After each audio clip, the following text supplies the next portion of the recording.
Buenas tardes, hermanos, Dios les bendiga. Sean todos bienvenidos a este servicio a nuestro Dios. Para ello les invito a que estemos en actitud de oración, escuchando el preludio a cargo del hermano Sergio Casina.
La palabra de Dios dice en el segundo libro de Crónicas, capítulo 30, versículo 8. No endurezcáis, pues, ahora vuestra cerviz como vuestros padres. Someteos a Jehová y venid a su santuario, el cual Él ha santificado para siempre. Y servid a Jehová, vuestro Dios, y el ardor de su ira se apartará de vosotros. Amado Padre, te damos gracias por este día, Señor, que tú nos permites estar en tu casa, Señor, y a través de este medio, Señor. Agrádate de este servicio, Señor, que es con todo nuestro corazón y toda nuestra gratitud, Padre, para tu gloria y tu honra. Te damos las gracias, Padre, en el nombre de tu Hijo amado, Cristo Jesús. Amén.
Les invito, amados hermanos, a que juntos leamos la lectura devocional que se encuentra en Santiago, capítulo 1, del versículo 12 al 18.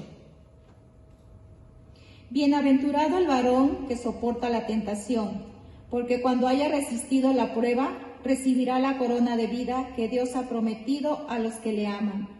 Cuando alguno es tentado, no diga que es tentado de parte de Dios, porque Dios no puede ser tentado por el mal, ni Él tienta a nadie, sino que cada uno es tentado cuando de su propia concupiscencia es atraído y seducido. Entonces, la concupiscencia, después que ha concebido, da a luz el pecado, y el pecado, siendo consumado, da a luz la muerte. Amados hermanos míos, no erréis. Toda buena dádiva y todo don perfecto desciende de lo alto, del Padre de las luces, en el cual no hay mudanza ni sombra de variación. Él, de su voluntad, nos hizo nacer por la palabra de verdad, para que seamos primicias de sus criaturas. Ahora vamos a tener una oración de intercesión. Amado Padre, te damos gracias porque tú hasta este momento, Señor, has cuidado de nuestras vidas, Padre. Has provisto lo necesario para nuestra vida, pero te suplicamos, Padre amado, que tú suplas toda necesidad de nuestros hermanos que tienen alguna enfermedad, que han perdido su trabajo, Señor. Sé misericordioso con ellos, Padre. Y te pedimos también por el pastor que necesitamos para nuestra iglesia, Padre. Te pedimos por todos los ancianos, por todos los dirigentes, Señor, que tienen a su cargo el pastoreo de tu iglesia, Señor. Que tu infinita misericordia, Padre, tú les guíes con sabiduría, Padre. Y a nosotros, Señor, también danos sabiduría para poder ser buenos y obedientes, Señor, a tu palabra. Permítenos alabarte y adorarte, Señor, en cada momento de nuestra vida, a pesar de las circunstancias que estemos pasando, Señor. Recibe la gloria y la honra, Padre, en el nombre de Cristo Jesús. Amén.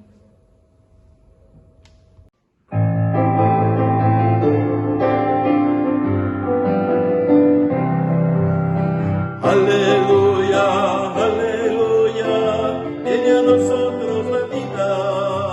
Aleluya, aleluya, viene a nosotros la paz. Aleluya, tío Cristo, por tu palabra de amor. Tu ley, Señor, es perfecta que a mi alma convirtió. Es la Biblia, libro santo, fiel mandamiento de Dios. Más que el oro tu precepto es el tan preciado don. Aleluya, aleluya, viene a nosotros la vida. Aleluya, aleluya, viene a nosotros la paz. Aleluya en el trabajo, aleluya en la unidad. Tu palabra nos da vida y nos hace caminar. Luchar por un mundo nuevo lleno de amor y verdad. Tu palabra nos impulsa. Aleluya, aleluya, aleluya, aleluya. Viene a nosotros la vida. Aleluya, aleluya, viene a nosotros la paz.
Ahora tendremos nuestra lectura bíblica que se encuentra en Romanos capítulo 12, versículos del 3 al 8. La palabra de nuestro Dios dice: Digo pues, por la gracia que me es dada, a cual que está entre vosotros, que no tenga más alto concepto de sí que el que debe tener, sino que piense de sí con cordura, conforme a la medida de fe que Dios repartió a cada uno. Porque de la manera que en un cuerpo tenemos muchos miembros, pero no todos los miembros tienen la misma función. Así nosotros, siendo muchos, somos un cuerpo en Cristo, y todos miembros los unos de los otros. De manera que, teniendo diferentes dones según la gracia que nos es dada, si el de profecía, úsese conforme a la medida de la fe, o si de servicio, en servir, o el que enseña, en la enseñanza, el que exhorta, en la exhortación, el que reparte, con liberalidad, el que preside, con solicitud, el que hace misericordia, con alegría. Ahora tendremos el mensaje de la palabra de nuestro Dios con el tema La Biblia nos enseña cómo ejercer los dones, a cargo del doctor Adolfo García de la Sierra, Guajardo.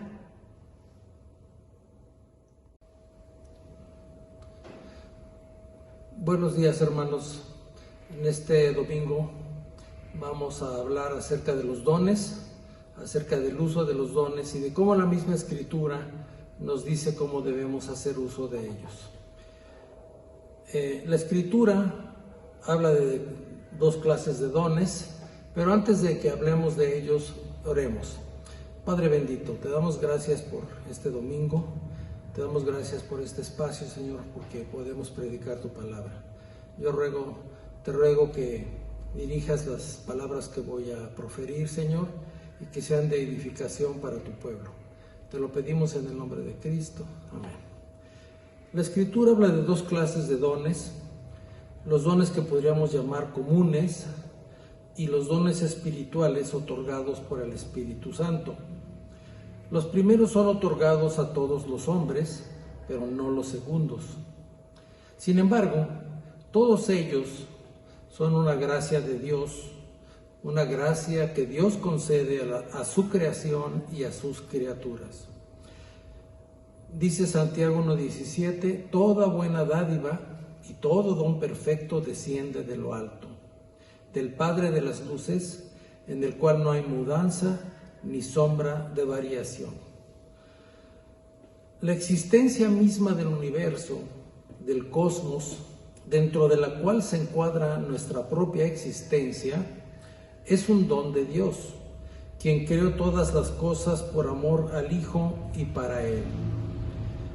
Dice Colosenses 1, del 15 al 17, Él es la imagen del Dios invisible, esto es Cristo, el primogénito de toda creación, porque en Él fueron creadas todas las cosas, las que hay en los cielos y las que hay en la tierra, visibles e invisibles, sean tronos, sean dominios, sean principados, sean potestades, todo fue creado por medio de Él y para Él.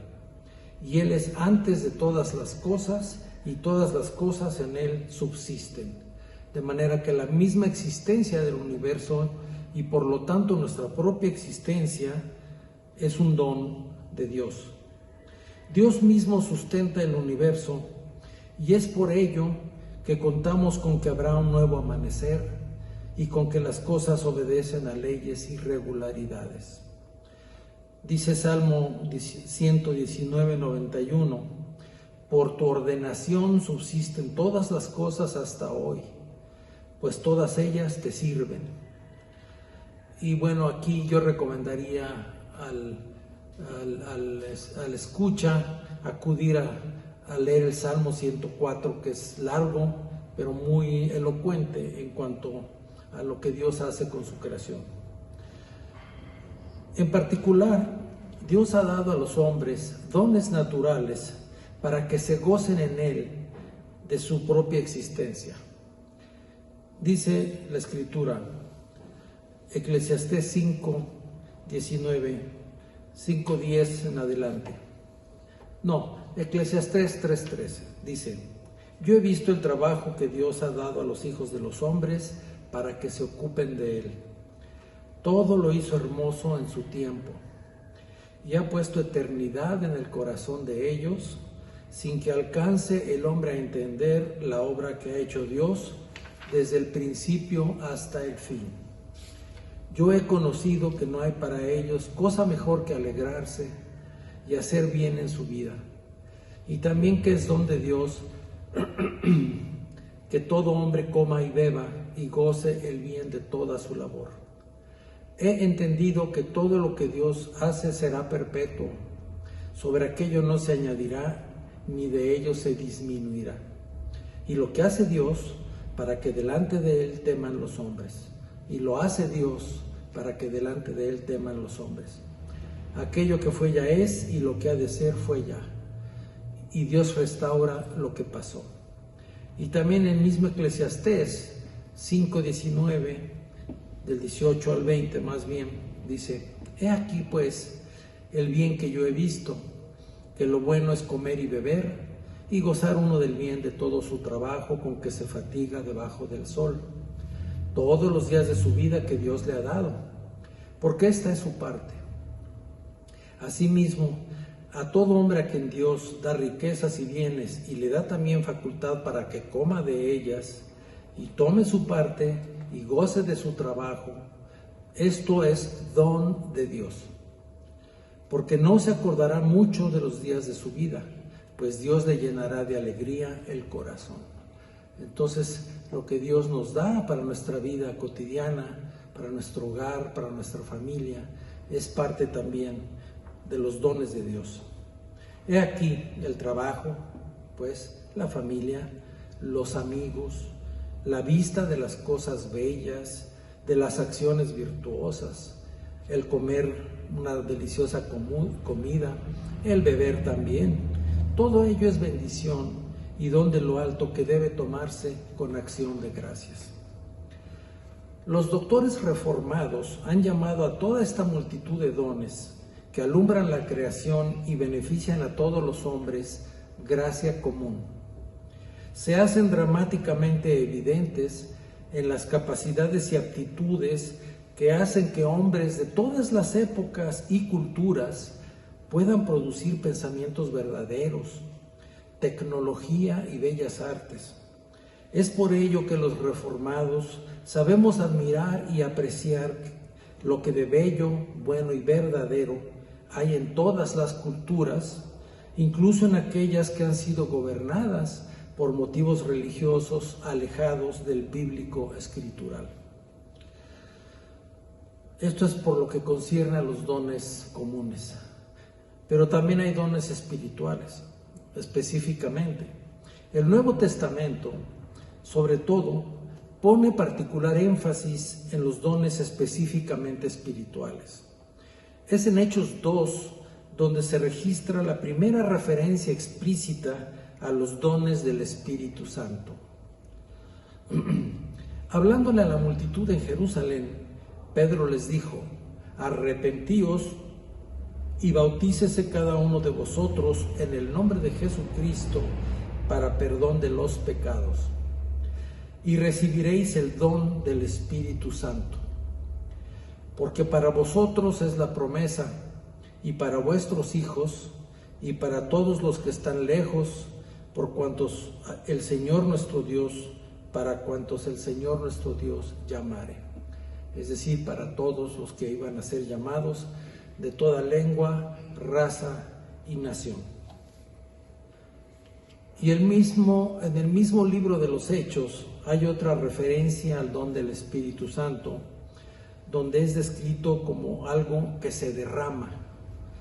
Está escrito en Hechos 10, 44 y 45, que mientras aún hablaba Pedro estas palabras, el Espíritu Santo cayó sobre todos los que oían el discurso, y los fieles de la circuncisión que habían venido con Pedro se quedaron atónitos de que también sobre los gentiles se derramase el don del Espíritu Santo. Porque recuerden que el llamamiento había sido central y principal, si no es que exclusivamente, para el pueblo de Israel, étnico, para la nación israelita. Pero entonces en ese momento empieza a difundirse la buena nueva también para los gentiles. A partir de la epístola de los Romanos, la Escritura empieza a diferenciar los dones cuando habla de algún don espiritual. Por ejemplo, en Romanos 1:11, cuando dice que son irrevocables, 11:29, y sobre todo en Romanos 12:6, donde compara a la iglesia, la comunidad de los auténticos creyentes, con el cuerpo, y a los dones con las diferentes funciones del cuerpo.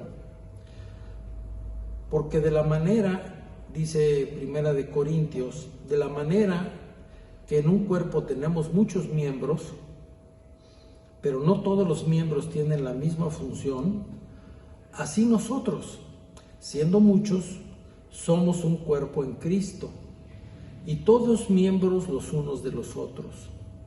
De manera que teniendo diferentes dones, según la gracia que nos es dada, si el de profecía, úsese conforme a la medida de la fe, o si de servicio, como los diáconos, en servir, o el que enseña, como los maestros, en la enseñanza, el que exhorta, en la exhortación, el que reparte, con liberalidad, el que preside, con solicitud, el que hace misericordia, con alegría. Y esto lo refrenda Primera de Corintios 12 con gran énfasis, donde dice: ahora bien, hay diversidad de dones, pero el Espíritu es el mismo, y hay diversidad de ministerios, pero el Señor es el mismo, y hay diversidad de operaciones, pero Dios, que hace todas las cosas en todos, es el mismo.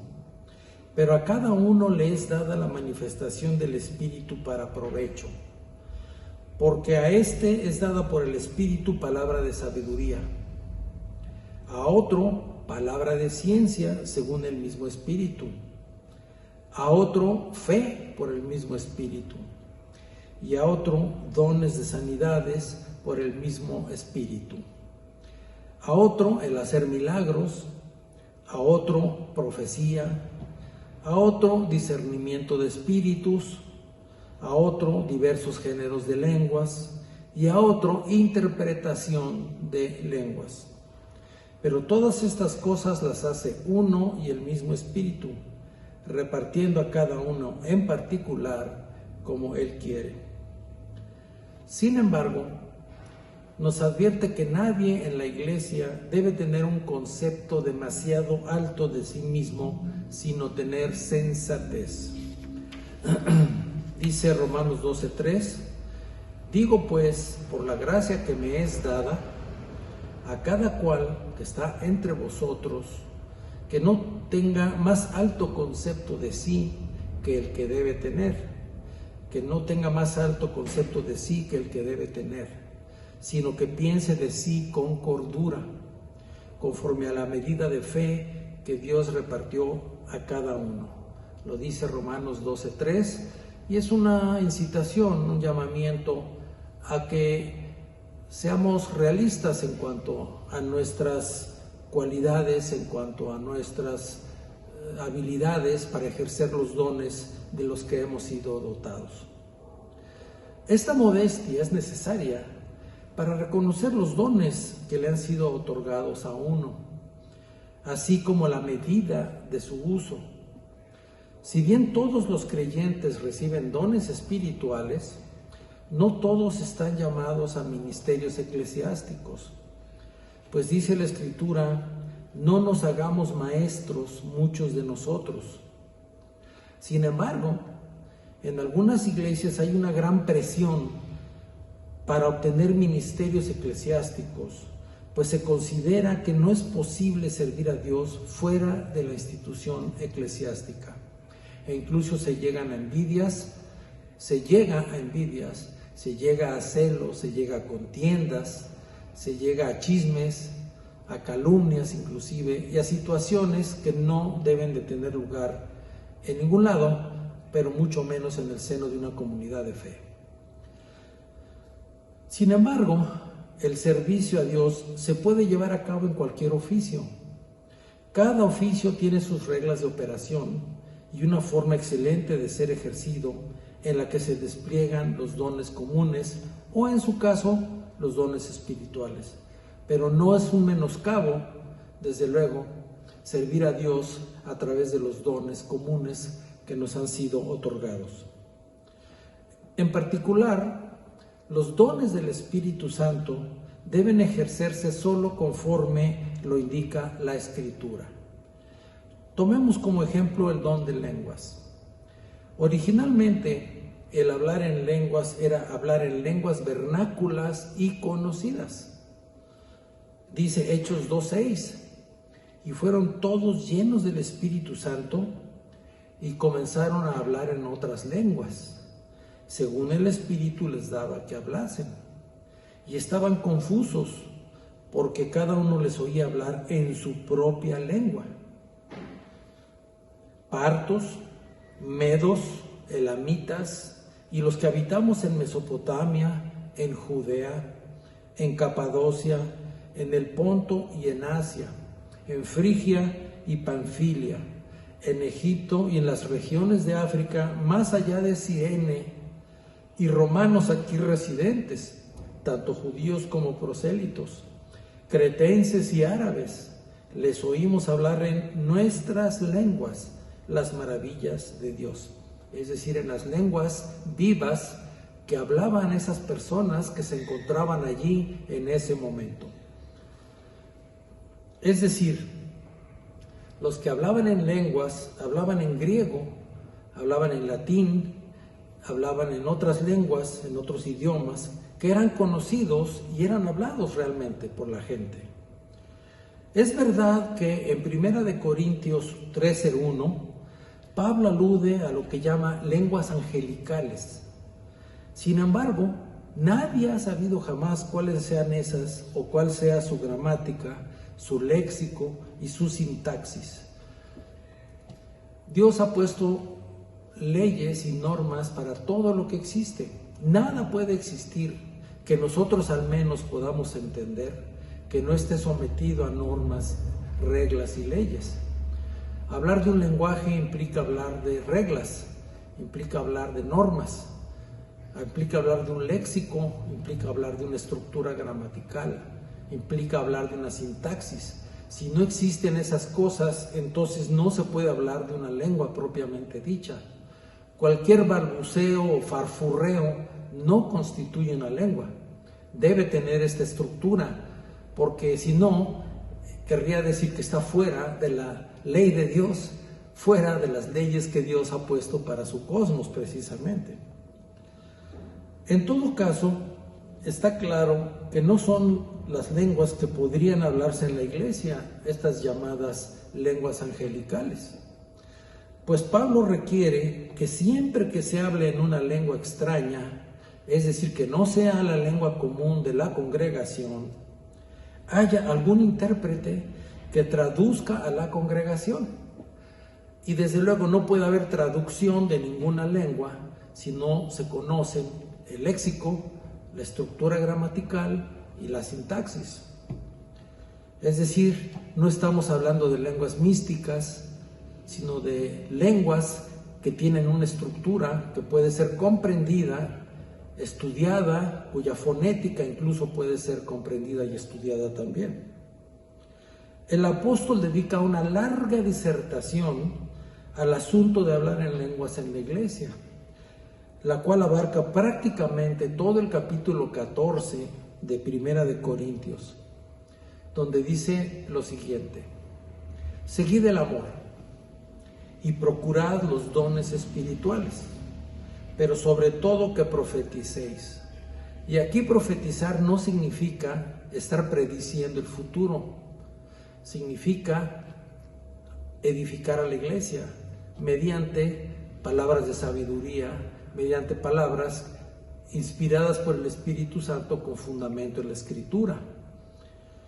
Porque el que habla en lenguas no habla a los hombres, sino a Dios.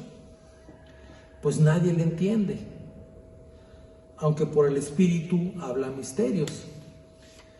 Pero el que profetiza, ahí parece hacer una concesión Pablo, pero el que profetiza habla a los hombres para edificación, exhortación y consolación.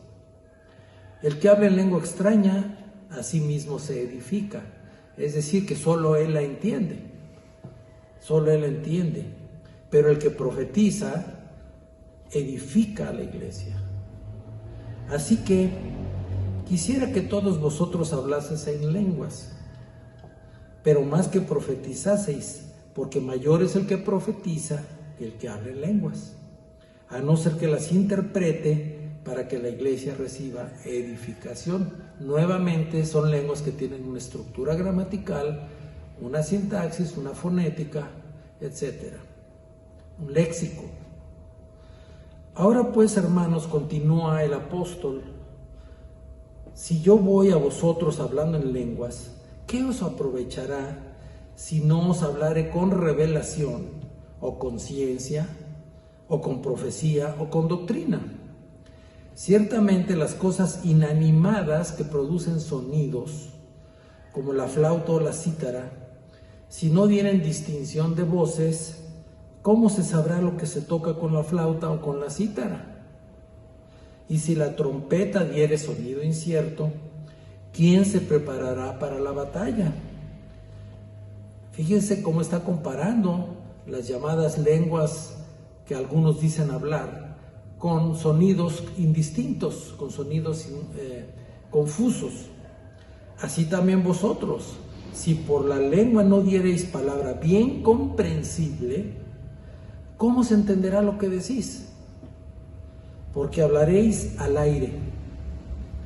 Tantas clases de idioma hay, seguramente, en el mundo. Se está refiriendo a las lenguas vernáculas. Y ninguno de ellos carece de significado, ¿verdad? Tiene un léxico con palabras que tienen sentido, tienen significado. Pero si yo ignoro el valor de las palabras, es decir, su valor semántico, seré como extranjero para el que habla. Es como si te hablaran en chino, no vas a entender absolutamente nada. Y el que habla será como extranjero para mí. Así también vosotros, pues que anheláis dones espirituales, procurad abundar en ellos para edificación de la iglesia. Y continúa: por lo cual el que habla en lengua extraña pide en oración poder interpretarla. Porque si yo oro en lengua desconocida, mi espíritu ora, pero mi entendimiento queda sin fruto. Aquí parece estarse refiriendo a una situación en la que uno empieza a hablar una lengua ignota, que sin embargo la expresa, la dice, pero dice: mi entendimiento queda sin fruto. Que pues oraré con el espíritu, pero oraré también con el entendimiento. Cantaré con el espíritu, pero cantaré también con el entendimiento. Porque si bendice solo con el espíritu, el que ocupa lugar de simple oyente, ¿cómo dirá el amén a tu acción de gracias? Pues no sabe lo que has dicho. Porque tú, a la verdad, bien das gracias, pero el otro no es edificado. Doy gracias a Dios que hablo en lenguas más que todos vosotros. Y bueno, claro, Pablo hablaba el latín, era de hecho ciudadano romano, seguramente el hebreo y sin duda el arameo, posiblemente el griego también, seguramente el griego también. Entonces hablaba en lenguas más que todos los que estaban en la comunidad. Pero en la iglesia prefiero hablar 5 palabras con mi entendimiento para enseñar también a otros que 10,000 palabras en lengua desconocida. Es decir, se requiere que la lengua que se utilice en la iglesia sea una lengua conocida, comprensible, entendible, y si no lo fuere, entonces debe haber un traductor que le diga a la comunidad qué es lo que se está diciendo. Hermanos, no seáis niños en el modo de pensar, sino sed niños en la malicia, pero maduros en el modo de pensar. En la ley está escrito: en otras lenguas y con otros labios hablaré a este pueblo, y ni aun así me oirán, dice el Señor. Es decir, les puedes hablar al que no ha recibido el don de la gracia, del nuevo nacimiento, pues le puedes hablar en la lengua que tú quieras, leerle la escritura en todos los idiomas posibles y no entenderá de cualquier manera. Así que las lenguas son por señal no a los creyentes, sino a los incrédulos. Es decir, esta idea de que no se entiende una lengua es una metáfora de lo que sucede cuando alguien que no tiene un entendimiento espiritual escucha la palabra.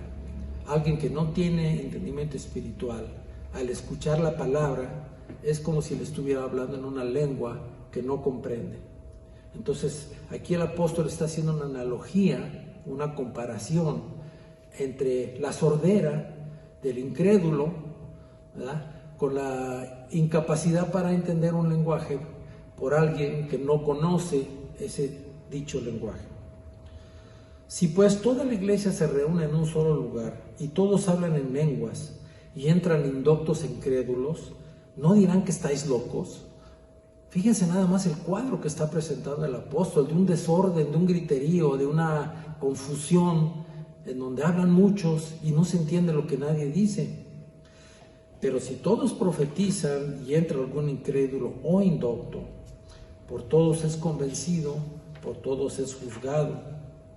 Lo oculto de su corazón se hace manifiesto, y así postrándose sobre el rostro adorará a Dios, declarando que verdaderamente Dios está entre vosotros. Pero esto ¿cuándo es?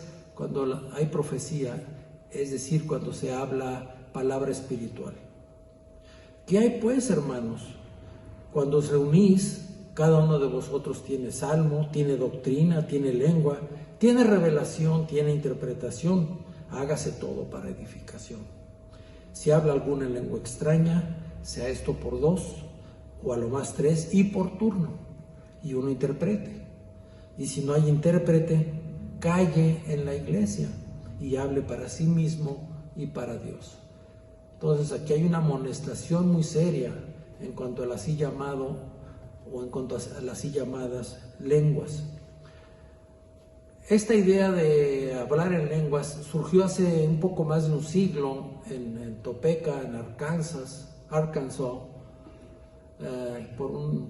en un grupo que dirigía un pastor cuyo nombre se me quiere escapar, Parham se apellidaba, y ellos pretendían y sostenían que efectivamente estaban hablando en lenguas, pero ellos decían que eran lenguas vernáculas, es decir, que el Espíritu Santo les daba, al igual que aquellos que estaban en el momento del Pentecostés, en Hechos, en el libro de los Hechos 2, al igual que ellos, aquí estaba pasando lo mismo, es decir, estaban hablando idiomas que tienen una estructura y que son conocidos y que son utilizados por algunas personas en algunos países, pero que sin embargo que ellos no conocían, que no tenían idea ni noción de lo que estaban diciendo, pero creían que estaban hablando, por ejemplo, en chino o en el hindi, en el idioma de la India.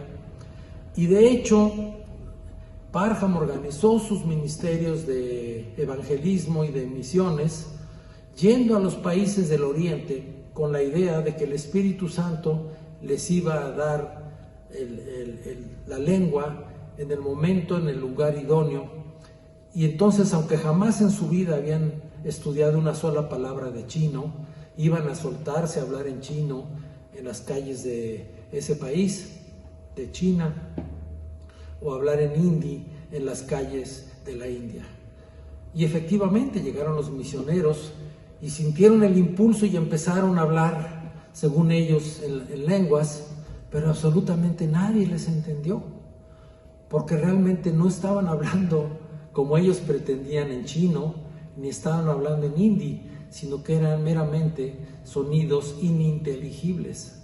Y desde luego ese proyecto misionero fracasó rotundamente. Entonces, hay que tener mucho cuidado con esta idea de las lenguas. Se presta mucho para manipulación inclusive en algunas iglesias, y es preferible entonces que se hable en la lengua vernácula correcta, y si alguien habla en algún otro idioma tiene que haber un traductor, como lo hacemos cuando viene un hermano de los Estados Unidos que nos da su prédica en inglés, pues hacemos el esfuerzo por traducirla para que los hermanos puedan entenderla en español.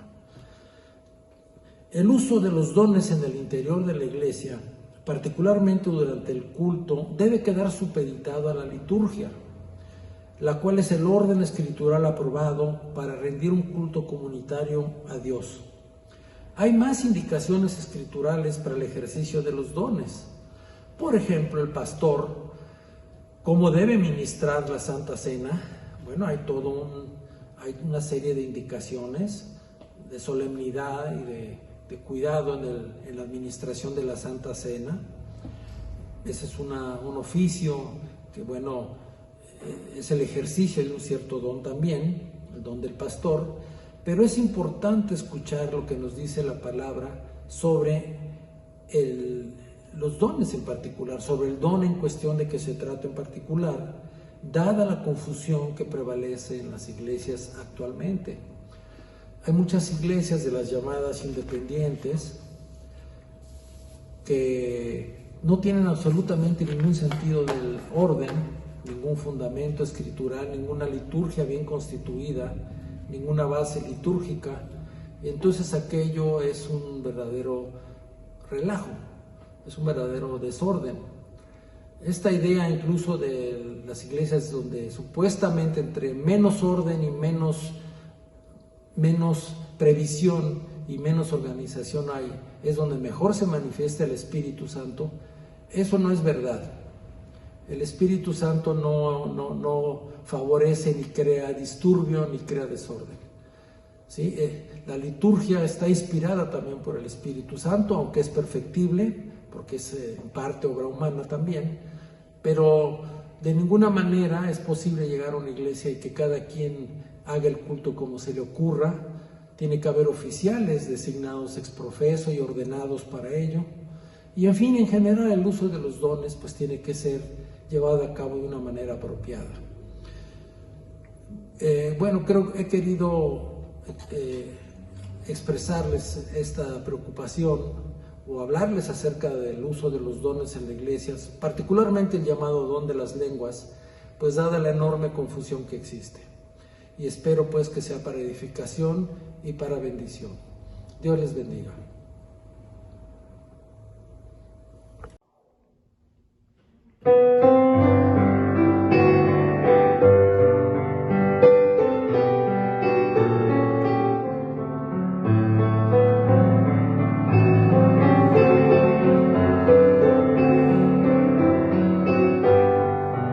Tu palabra santa llama a todo hombre pecador.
es pan de vida, es sustento espiritual.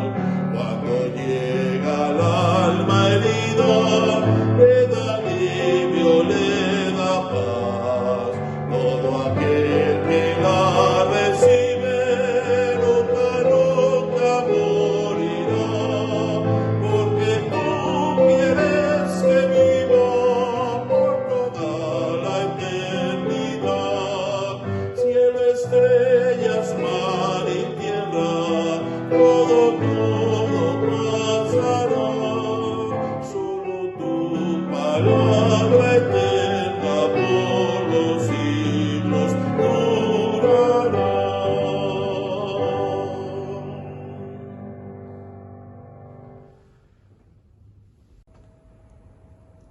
Ahora bien, hermanos, ha llegado el tiempo de ofrendar. Dar un poco de lo mucho que nuestro Dios nos ha dado a pesar de las circunstancias que vivimos. Aquí aparecerán los datos donde pueden hacer sus depósitos. Consagremos nuestras ofrendas. Amado Padre, te damos gracias por estas ofrendas, Señor, que sean para tu gloria y honra, Padre. Dale sabiduría a quienes las administran, Señor, y bendice a cada uno de mis hermanos, Señor. Suple tú sus necesidades, Padre, y que seamos agradecidos siempre, Señor. Te damos las gracias en el nombre de Cristo Jesús. Amén.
Estamos por terminar nuestro culto.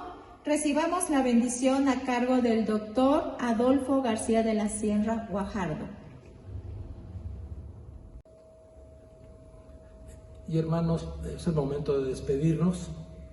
Que el Dios de paz que resucitó de los muertos a nuestro Señor Jesucristo, el gran pastor de las ovejas, por la sangre del pacto eterno, os haga aptos para toda buena obra, para que hagáis su voluntad, haciéndole en vosotros lo que es agradable delante de Él por Jesucristo, al cual sea la gloria por los siglos de los siglos.